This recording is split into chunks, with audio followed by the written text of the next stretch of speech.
In the 1970s, a psychologist named Walter Mischel ran this simple experiment with a group of 4-year-olds. Each kid was placed in a room with one marshmallow on the table. Then the adult said, "You can eat this now, or wait 15 minutes and I'll give you 2. Some kids didn't even think about it. They went straight for the marshmallow. Others tried everything to resist. One kid literally licked it and put it back. Years later, researchers followed up with those kids, and the ones who waited, they weren't just better at resisting snacks. They were doing better in life. Higher test scores, more stable relationships, better jobs, even healthier bodies, all from one tiny moment of self-control at age 4. The marshmallow wasn't just candy. It was a symbol, a test of whether you could say no to something small now for something bigger later. And honestly, we're still being tested like this all the time. The marshmallow just looks different now. It's your phone when you're supposed to be working. It's that treat yourself moment when you're trying to save money. It's sleeping in when you promised yourself you'd hit the gym. The marshmallow test might have looked like a cute little experiment, but it revealed something huge. Delayed gratification is one of the biggest predictors of long-term success. And most of us are still sitting in that room,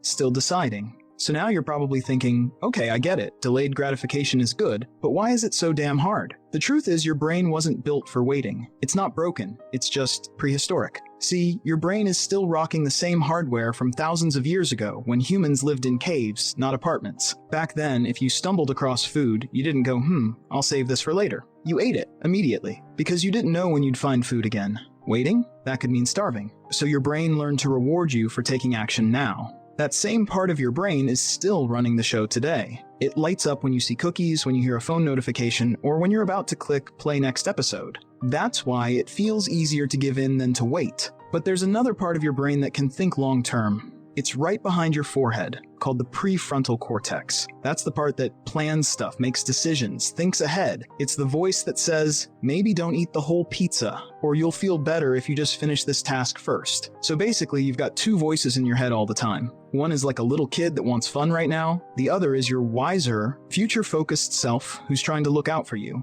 And every time you face temptation, they go head to head. The good news is that wise voice, the prefrontal cortex, you can actually train it, just like a muscle. But here's where most people get stuck.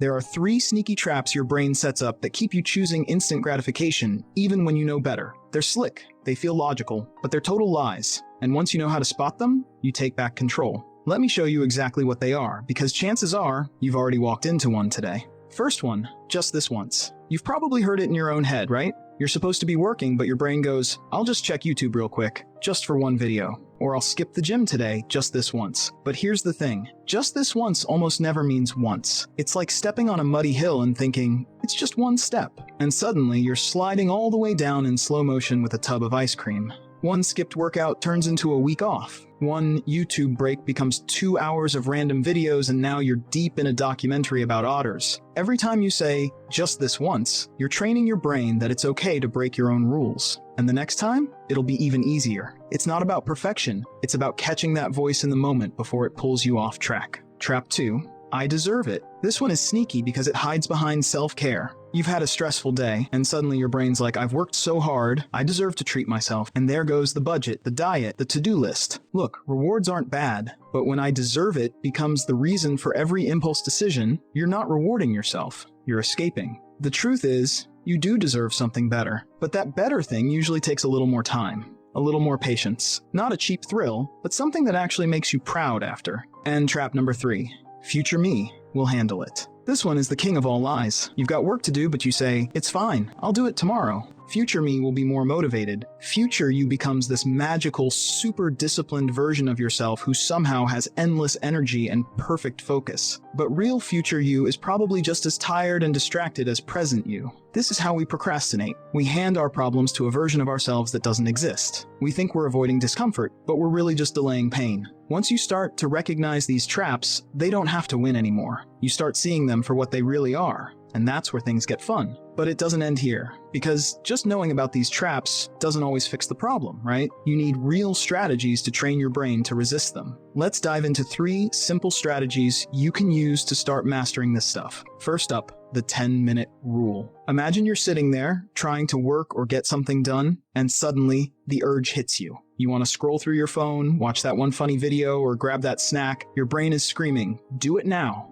Just one little thing won't hurt. But if you can hold out for just 10 minutes, you can totally change the game. Your brain loves instant rewards, but it doesn't have the same love for things that take time. So you trick it. You tell yourself, just wait 10 minutes. That 10 minutes is enough to reset your brain. It gives your prefrontal cortex, the part of your brain that's good at making decisions, actually gets a chance to kick in. Then your impulse starts to fade, and you'll either end up not caring about that phone at all, or you'll realize you can check it after finishing the task at hand. Next time that impulse hits, try giving yourself 10 minutes. You'll be surprised how often it works. Now let's talk about temptation bundling. Think about it like this. You're on a road trip, and there's a long, boring stretch of highway ahead, but instead of just driving through it and counting the miles, you get to play your favorite road trip playlist. You're still on the same journey, but the experience becomes way more enjoyable. Temptation bundling lets you add a bit of fun to the grind, and over time, it'll train you to handle those less exciting tasks with a much better attitude. You pair something you really want to do with something you need to do, so you don't just deny yourself pleasure. You get it in a more controlled, strategic way. For example, if you love podcasts but never seem to get around to listening to them, only let yourself listen to them when you're exercising or doing chores. Or maybe you love watching YouTube videos about your favorite hobby, but you only allow yourself to watch them when you're doing your work. The key here is that it doesn't feel like a punishment. You're not saying, I can't have the ice cream. Instead, you're saying, I get to have the ice cream after I finish this project. It makes the whole thing feel less like deprivation and more like a little reward for your hard work. And last but not least, visualizing the pain. Yeah, this one sounds a little intense. It's not about guilt-tripping yourself or being harsh. It's about taking a second to really imagine what giving in to that instant gratification will feel like tomorrow. It's like picturing the aftermath before you make the decision. Let's say you're about to skip the gym for the third day in a row. Instead of thinking, I'll just go tomorrow, picture yourself tomorrow feeling disappointed, thinking, I should have just gone today. And when you visualize that feeling of regret, it's almost like you feel it now. It gives you that extra push to make the better choice. Or maybe you're about to eat that giant slice of cake, even though you know you're working on a fitness goal. Instead of telling yourself, I'll just eat it because I deserve it, think about how you'll feel later. Will it feel good to have indulged, or will you regret it the moment you step on the scale or try on those jeans? This is about giving yourself a real taste of the future. And when you learn to connect those dots, it becomes way easier to delay gratification. And there you have it. 3 super simple techniques that can literally change the way your brain responds to instant gratification. It's not about fighting your impulses all day, every day. It's about using these little strategies to help you make smarter choices. The more you practice, the easier it gets. And it's not going to be perfect every time. You'll still have days when you cave. The important part is that you notice it, learn from it, and keep moving forward. Next time your brain tells you to take the easy way out, you've got some tools in your pocket to make a different choice. That's it for today. If this video was helpful, hit that like button and subscribe for more.